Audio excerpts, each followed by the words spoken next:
Hello student, welcome in another biology tutorial. We are learning topic number 3, Kingdom Plantae. In this topic we have learned the classification of Kingdom Plantae. Now we are learning the cryptogames. Last time we studied all about the Thallophyta, that is algae. Now today we are going to learn about the next point, that is division Bryophyta. Bryons means moss, phyton means plant. आपल्याला MOS माहिती असतील. आपल्या सभोवताली rainy सीझनमध्ये पावसाळ्यामध्ये भिंतींवरती किंवा cement असलेल्या ठिकाणी काही मॉस वाढलेले दिसून येतात. हे मॉस जे आहेत हे सगळे मॉसेस ब्रायोफायटा या डिव्हिजनमध्ये येतात. हे बघा, इथे आपण उदाहरण बघू शकतो. इथे एक भिंत आहे. या भिंतीवरती हे मॉसेस बघायला मिळतात. हे रिक्सिया नावाचा ब्रायोफायटा आहे. ही सुद्धा रिक्सिया नावाची ब्रायोफायटा आहे. आणि मॉसेस जर आपण एनलार्ज करून बघितले तर हे या पद्धतीचे दिसतात. तर हे आहेत Bryophyta. Let's have a quick look on their general character. Bryophyta. Bryophytes are mostly terrestrial plant. म्हणजे हे पाण्यामध्ये पूर्णपणे पाण्यामध्ये असणारे नाही आहेत. लास्ट टाइम आपण ज्या अल्गी बघितलेले होते ते सगळे काय होते, पाण्यामध्ये आढळणारे प्लांट्स होते. हे मात्र काय आहेत, टेरेस्ट्रियल, जमिनीवरती आढळणारे प्लांट्स आहेत. They are found in mostly शेडी प्लेस. ज्या ठिकाणी सावली असेल अशा ठिकाणी आणि जिथे थंडावा असेल अशा ठिकाणी हे प्लांट्स आपल्याला बघायला मिळतात. But they need water for fertilisation and complete their life cycle. Hence they are called as amphibious plant. म्हणजे हे पूर्णपणे जमिनीवरती आढळणारे असे प्लांट नाही आहेत. त्यांची लाईफ सायकल पूर्ण करण्यासाठी, त्यांचं फर्टिलायझेशन करण्यासाठी ह्या वनस्पतींना, ह्या प्लांटला पाण्याची गरज लागते. To complete their life cycle these plant needs, they are dependent on the water. Hence that plant, म्हणून ह्या प्लांटला ॲम्फिबियस प्लांट, उभयचर प्लांट असं म्हटलं जातं. Bryophyta, they include approximately 960 genera and about 25,000 species. Now what is genera and what is species? In the topic number first, there was a point, that is binomial nomenclature of any organism, but that point was reduced. That is why we don't know, or you students don't know what are genera or what is species name. Let's have some look on this name. Each and every living organism has been given a name, a particular name, and that name have some rules. Out of that rules, there is a one rule, that is the name should be binomial. Binomial means there will be two names of a single organism. Binomial म्हणजेच काय, तर एकाच सजीवाला दोन नावाने ओळखलं जातं. या दोन नावांमध्ये, in these two names, first name is generic name and second name is species name. याचं पहिलं जे नाव असतं हे काय असतं, जेनेरिक नेम असतं. त्याची जनरा काय आहे ते असतं. आणि दुसरं नाव असतं हे काय असतं, स्पेसीज असतं. आता इथे आपण बघू शकतो की स्पेसीजचा अंक जास्त आहे, 25,000 स्पेसीज आहेत. आणि जनरा काय आहेत, 960 आहेत. याचा अर्थ असा आहे की एका जनरामध्ये, जनरा हा एक ठराविक समान कॅरेक्टर असलेल्या स्पेसीजचा समूह आहे. म्हणजे 4-5 स्पेसीज मिळून एक जनरा तयार होऊ शकतो. काही ठिकाणी फक्त एकच स्पेसीज असते त्या जनरामध्ये. अशा ठिकाणी वेगवेगळ्या स्पेसीज बघायला मिळत नाही. पण काही स्पेसीज, काही सजीव असे आहेत की एका जनरामध्ये 4-5 किंवा 5-6 अधिक, त्याहून अधिकसुद्धा स्पेसीज बघायला मिळू शकतात. स्पेसीज म्हणजे प्रजाती, म्हणजे जनरा म्हणजे जाती आणि स्पेसीज म्हणजे प्रजाती. जातींच्या सुद्धा प्रजाती असतात, त्या स्पेसीज नेम असतात. तर अशा प्रकारे प्रत्येक सजीवाला 2-2 नावं दिली जातात आणि त्यापैकी हे जनरा आणि स्पेसीज असं आहे. Life cycle of bryophyta shows sporophytic and gametophytic generation. ब्रायोफायटाचं जे लाईफ सायकल आहे, हे लाईफ सायकल जर आपण बघितलं तर हे 2 जनरेशनमध्ये असतं. पहिलं आहे स्पोरोफायटिक जनरेशन. स्पोरोफायटिक जनरेशन म्हणजेच काय, तर हे डिप्लॉयड जे प्लांट असतं हे काय असतं, नेहमी स्पोरोफाईट असतं. इथे जो चौकोन दिलेला आहे हा काय आहे, स्पोरोफाईट आहेत. आणि ह्या स्पोरोफाईटमध्ये सगळे सेल्स असतात, हे डिप्लॉयड असतात आणि हे स्पोरोफाईट काय तयार करतात, स्पोर्स तयार करतात. स्पोर्स. तर हे स्पोर्स जे आहेत हे तयार ज्या ठिकाणी होतात, ज्या प्लांटमध्ये होतात, ज्या ऑर्गनमध्ये होतात, त्याला स्पोरोफायटिक ऑर्गन, स्पोरोफायटिक प्लांट असं म्हटलं जातं. दुसरा प्रकार आहे गॅमेटोफाईट. गॅमेट, इथे मिओसिस घट्ट आणि 2 गॅमेट्स तयार होतात. हे काय पूर्णपणे फिमेल प्लांट आहे. आणि हे दुसरं काय आहे, this is male plant and this is female plant.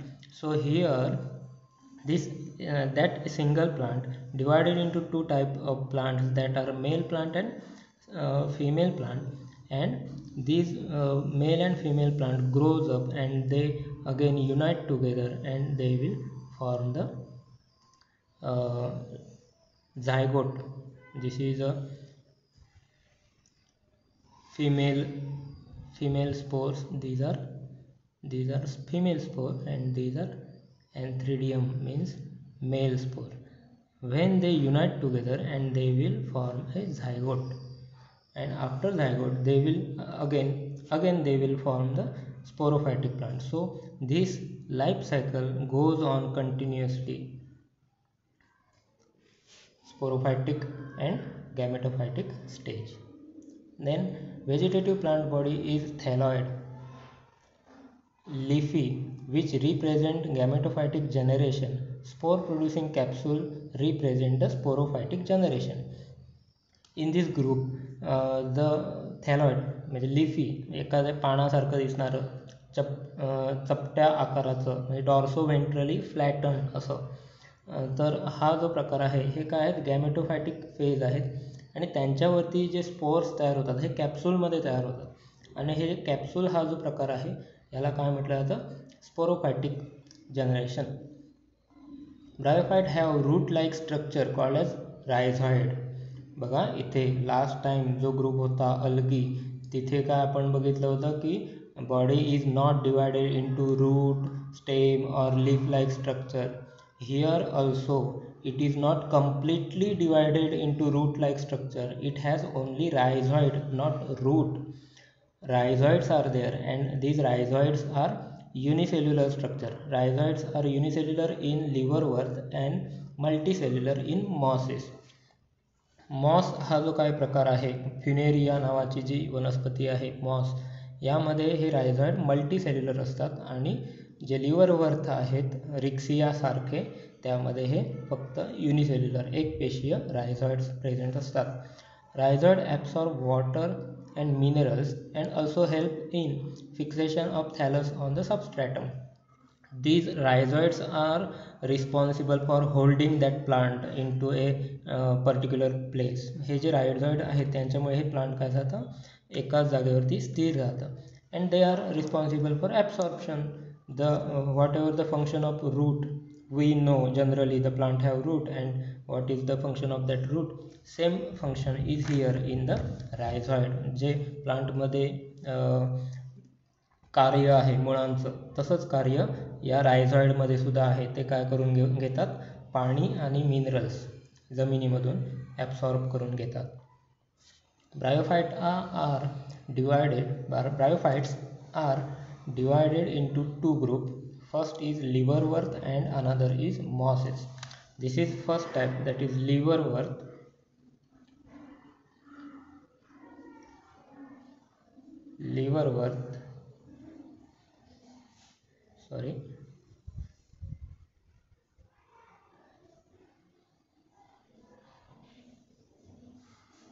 This is liverwort and these are mosses. Mosses means they look like a velvet on a surface, and these are liverwort. They look like a flat body. So these are two types of bryophyta. At first we will see about the liverwort, that is Hepataceae. It is also called as Hepataceae, the group Hepataceae. These are lower members of bryophyta. म्हणजे हे सगळ्यात primitive member आहेत, सुरुवातीचे member आहेत, most evolve नाही आहेत, जास्त evolution यांच्यामध्ये बघायला मिळत नाही.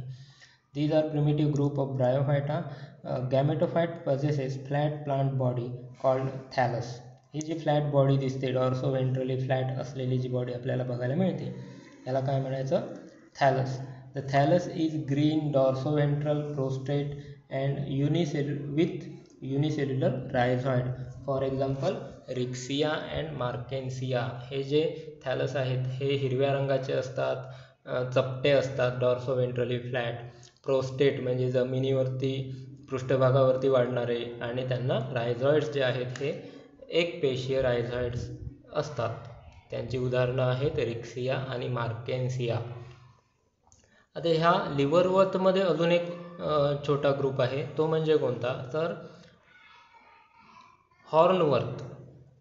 हॉर्न म्हणजे शिंग. मग इथे आपल्याला त्याच फ्लॅट बॉडीवरती शिंगासारखा आकार आलेला बघायला मिळतो.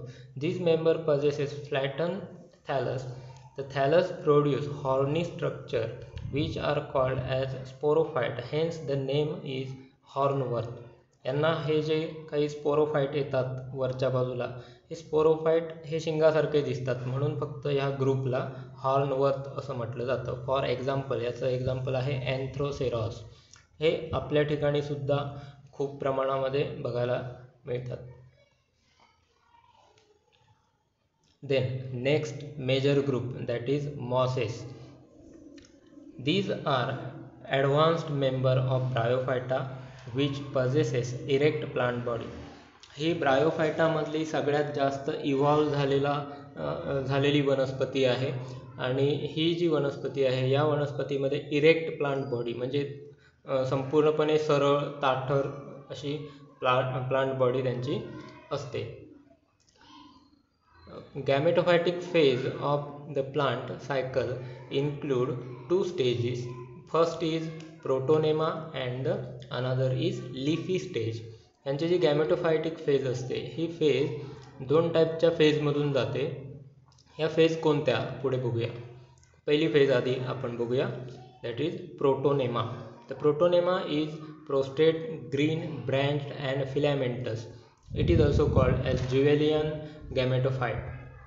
It bears many buds. Leafy stage is produced from each bud.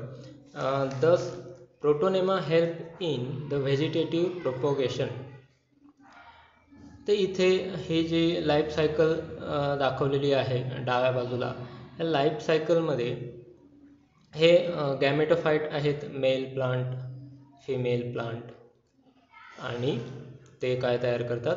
अँथ्रिडियम तयार करतील आणि आर्चिगोनिया असे गॅमेटोफायटिक स्पोर्स तयार करतील.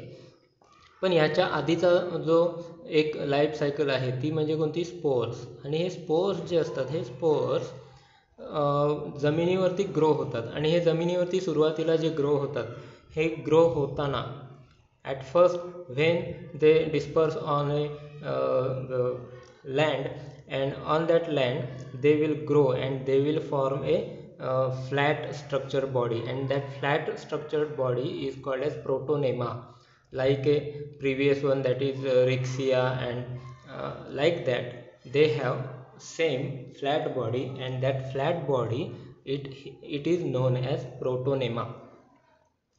Leafy stage is produced from each bud. On this protonema, ह्या प्रोटोनेमा मध्ये they have many buds. त्यांच्यावरती काय असतात? बर्ड्स असतात. हे जे बर्ड्स आहेत हे बर्ड्स त्या लिफी स्ट्रक्चरवरती तयार होतात, प्रोटोनेमावरती.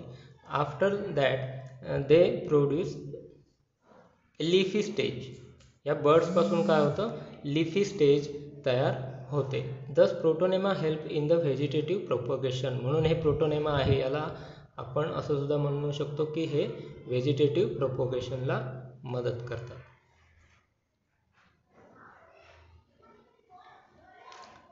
आता आपण दुसरी स्टेज बघूया, leafy stage.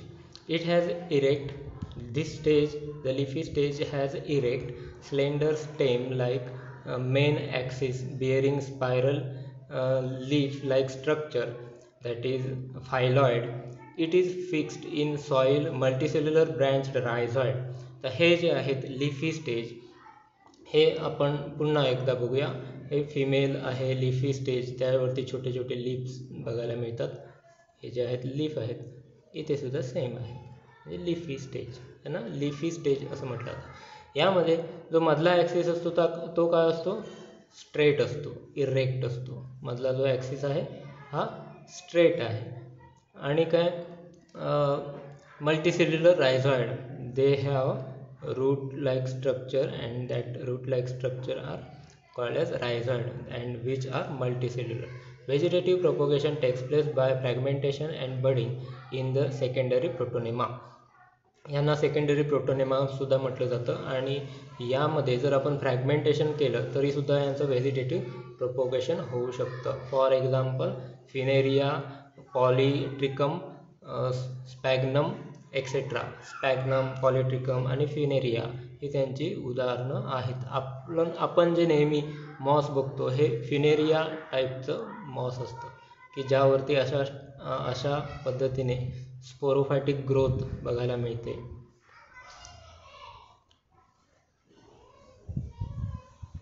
Economic importance, the last point of the Bryophyta, that is economic important. म्हणजे याचं आर्थिक महत्त्व काय आहे, मानवासाठी आणि इतर प्राण्यांसाठी यांचं काय महत्त्व आहे हे आपण जाणून घेऊया. Some mosses provide food for herbivorous animal. हे जे आहेत हर्बिवोरस ॲनिमलसाठी फूड म्हणून सुद्धा यांचा उपयोग होतो. Birds etcetera. Species of sphagnum, a moss provide peat use as a fuel. Sphagnum हे जे आहेत हे फ्युएल म्हणून सुद्धा वापरलं जाऊ शकतं. Mosses are also use as a packing material. काही ठिकाणी मॉसेस जे आहेत हे पॅकिंग मटेरियलसाठी वापरले जातात. For transport of living material because they have significant water holding capacity. काही लिव्हिंग मटेरियल जर ट्रान्सपोर्ट करायचे असतील तर त्या लिव्हिंग मटेरियलबरोबर हे मॉसेससुद्धा त्याला दिले जातात. कारण का, तर यांच्यामध्ये वॉटर होल्डिंग कॅपॅसिटी असते. समजा एखादं प्लांट आपल्याला ट्रान्सपोर्ट करायचं आहे आणि त्या प्लांटला त्या ट्रान्सपोर्टेशनच्या दरम्यान जर पाण्याची वगैरे गरज असेल तर हे जर मॉसेस बरोबर जर त्याला पॅकिंग करून पाठवलं तर ते व्यवस्थित ट्रान्सपोर्टेशन त्याचं इझी होऊ शकतं. Just like lichen, mosses are the first living being to grow on the rocks. म्हणजे जे इव्होल्युशन झालं, जी उत्पत्ती झाली, ह्या उत्पत्तीमध्ये पहिला जो ग्रुप होता प्लांटचा तो होता अल्गी, आणि हे सगळे अल्गी पाण्यामध्ये वाढणारे होते. नंतरचा हा जो ग्रुप आहे हा पहिला असा ग्रुप आहे की जो टेरेस्ट्रियल म्हणजे जमिनीवरती सुद्धा वाढलेला ग्रुप आहे. They decompose rocks to form soil and make them suitable for growth of higher plant. हे सगळे ब्रायोफायटा काय करतात, रॉक्सना डिकम्पोज करतात, म्हणजे सॉईल फॉर्मेशनमध्ये यांचा उपयोग होतो. Dense layer of mosses help in prevention of soil erosion, thus act as a soil binder.